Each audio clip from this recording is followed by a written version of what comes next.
Hello अस्सलाम वालेकुम। क्या हाल है जनाब, कैसे हैं? ठीक ठाक हैं। आज मैं आपको एक जहाज़ कॉन्वेयर के बारे में बताऊंगा कि कॉन्वेयर एक जहाज़ है जिसमें चार प्रोपेलर टाइप के इंजन हैं और ये बहुत ही अच्छा एयरक्राफ्ट है फ्लाइंग के लिहाज से। ये जनाब ये उड़ा था नीदरलैंड से 2018 के करीब की बात है। तो इस एयरक्राफ्ट के अंदर सारी चीज़ें बिल्कुल ठीक ठाक थी। अच्छा, ये एयरक्राफ्ट का सॉरी इस एयरक्राफ्ट के अंदर क्रैश हुआ है। तो क्रैश होने की जो दो रीज़न्स होती हैं, एक तो मेंटेनेंस की वजह से क्रैश होता है और दूसरा जो होता है, जो दूसरी रीज़न होती है वो उसकी अगर कैप्टन की सही ट्रेन मतलब ह्यूमन फैक्टर होता है, कैप्टन से भी मिस्टेक हो जाती है। तो इसमें ये होता है कि इसीलिए दो कैप्टन एयरक्राफ्ट के ऊपर होते हैं, कैप्टन होता है, को पायलट होता है। लेफ़्ट साइड पे कैप्टन होता है, राइट साइड पे को पायलट होता है। उनकी ख़ास तौर पे ट्रेनिंग होती है। और इसमें ये भी चीज़ होती है कि एक इंजन है, दो इंजन है, सिंगल इंजन है, मल्टीपल इंजन है, कितने आवर्स घंटे जो हैं ट्रेनिंग के ज़रूरी होते हैं इसमें। इसके ऊपर मैं फिर कभी वीडियो बताऊंगा कैप्टन्स को कितने आवर्स कंप्लीट करने पड़ते हैं। इन्हीं की कभी भी एयरक्राफ्ट फ्लाई करने के लिए उनको ट्रेनिंग की जाती है कि इतने आवर्स करेंगे तो तब जाके उनको फिर इसी तरह जॉब्स की भी रिक्वायरमेंट्स होती हैं कि सिंगल इंजन पे कितने इनके आवर्स हैं, मल्टीपल इंजन एयरक्राफ्ट के ऊपर के कितने आवर्स हैं और कौन सी स्पेसिफिकेशन, कौन सी फैमिली के जहाज़ पे इनका के ऊपर ये लोग काम कर सकते हैं। तो इस तरह इनकी जो होती है, इस तरह इनकी जो है ट्रेनिंग होती है। ठीक है, तो ये चीज़ है कि ये एयरक्राफ्ट जो होता है बहुत ही सोफिस्टिकेटेड होता है और उसके अंदर इनकी ट्रेनिंग लेना बहुत ज़रूरी होती है। तो ये एयरक्राफ्ट जब टेक ऑफ कर रहा था तो इसके अंदर इन्होंने कैप्टन ने सारी चीज़ें देखी उसके। अच्छा, इस टाइप का जो होता है जहाज़, इसमें शुरू में इंजन वगैरह स्टार्ट करने के लिए ग्राउंड एयर पावर भी इस्तेमाल करते हैं। उसके बाद एक इंजन स्टार्ट होता है, फिर उसकी हेल्प से जब वो चलना शुरू हो जाता है बाकी इंजन जो हैं वो स्टार्ट करना शुरू कर देते हैं। तो ये एयरक्राफ्ट जब ये फ्लाई किए तो सब चीज़ें ठीक लग रही थी, लेकिन असल में क्या हो रहा था कि इसमें लेफ़्ट साइड का जो एक साइड का जो इंजन था उसकी मैनीफोल्ड के जो इंडिकेटर हैं उसके अंदर थोड़ी सी प्रॉब्लम थी, यानी वो सही रीडिंग नहीं कर रहा था। यानी वो जब जब ये एयरक्राफ्ट फ्लाई करते हैं तो उसमें ये भी चेक होता है कि जब इंजन का स्टार्टअप करते हैं या उसका रनअप करते हैं तो चेक करते हैं कि उसके अंदर दोनों साइड पे मतलब ये प्रेशर और ये सब चीज़ें इंडिकेशंस, रेटिंग कुछ होती है, उनकी इंडिकेशन होते हैं, टेस्ट होते हैं, वो करते होते हैं। तो वो उसके लिहाज से वो एयर प्रेशर भी देखते हैं। तो वो जो चीज़ थी ना, जो मैनीफोल्ड्स में जो प्रेशर था वो एक साइड पे सही आ रहा था, दूसरी साइड पे कम आ रहा था। तो वो जो उस चीज़ को भी जो है ना मलूज़े नज़र रखा था। तो बहरहाल ये इन्होंने उस टाइम पे कैप्टन ने चीज़ नोट नहीं की और एयरक्राफ्ट को उसने टेक ऑफ किया। जब एयरक्राफ्ट को उसने टेक ऑफ किया तो उसमें उसको V1 स्पीड होती है। उससे पहले जो है ना उसको चाहिए होता है कि वो अगर देखे कोई मिस्टेक आ रही है तो एयरक्राफ्ट को फ़ौरन रोक देते हैं। मतलब उसकी जो होती है टेक ऑफ अबॉर्ट कर देते हैं। लेकिन अगर स्पीड V1 से ऊपर चले जाए, जो 50 की स्पीड है उससे ऊपर चले गए, उसके बाद जब उसने नोट किया कि ये इसमें प्रेशर का कुछ प्रॉब्लम आ रहा है तो लेकिन तब तक वो टेक ऑफ को अबॉर्ट नहीं कर सकते। अच्छा, एयरक्राफ्ट फ्लाई किया, एयरक्राफ्ट सही था, कोई इशू नहीं था।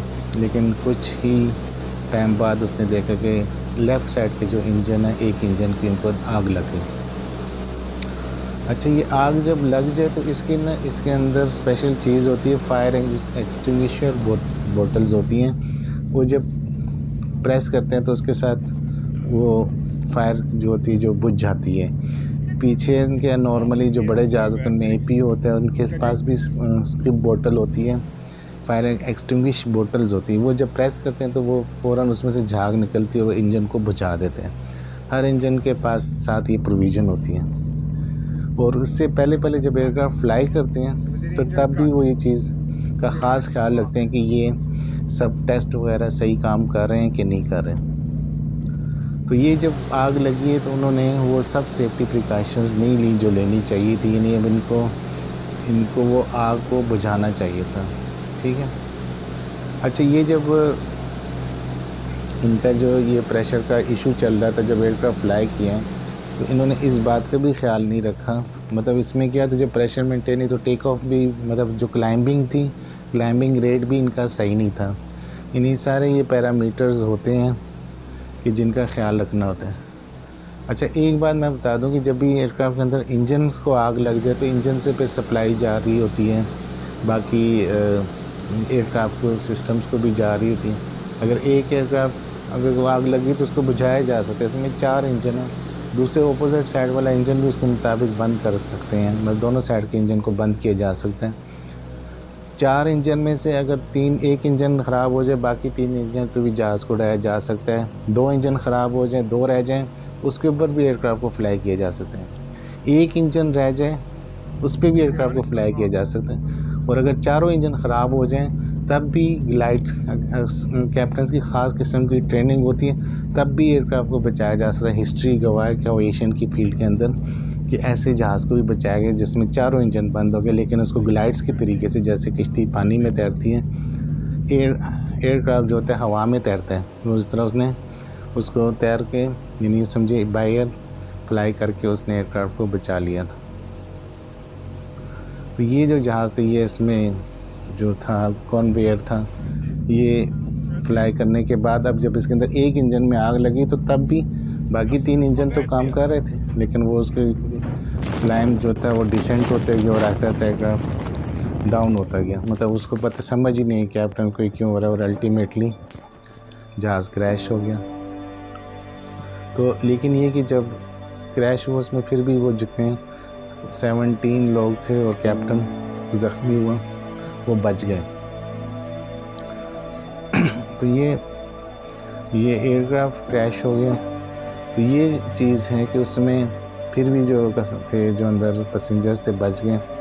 तो ये जब इन्वेस्टिगेशन की गई इस चीज़ की, तो बाद में पता चला कि इसके अंदर 2-3 प्रॉब्लम्स थी। यानी नंबर 1 के जो कैप्टन थे, उनके पास, जो मेन कैप्टन था उसके पास उस एयरक्राफ्ट की स्पेसिफिकेशन की ट्रेनिंग नहीं थी। उसके पास 380 थे, यानी मल्टीपल इंजन के उसके पास था, लेकिन ये छोटे जहाज़ों में इसकी उसके पास ट्रेनिंग नहीं थी। और गुज़श्ता 1 साल के अंदर उसने, इन दोनों ने, जो तो कैप्टन और को पायलट है, दोनों ने उस चीज़ की ट्रेनिंग नहीं ली हुई थी। तो इस तरह की जो प्रॉब्लम्स आ गई हैं, तो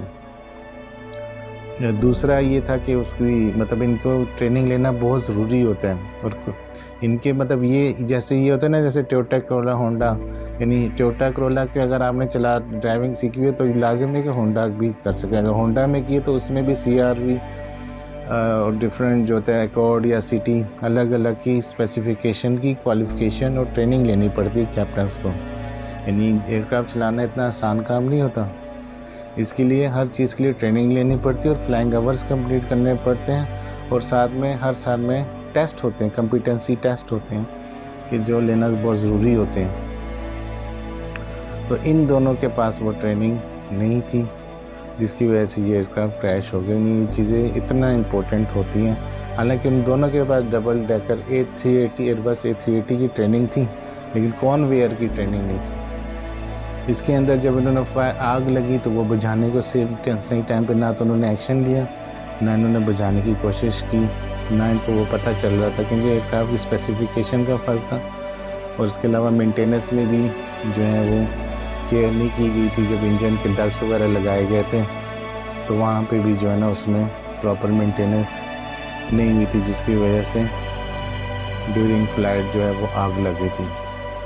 तो ये नहीं, बहुत सारी चीज़ें इंपॉर्टेंट होती हैं, तो इन चीज़ों का जो है ना बहुत ज़्यादा ख्याल रखना पड़ता है।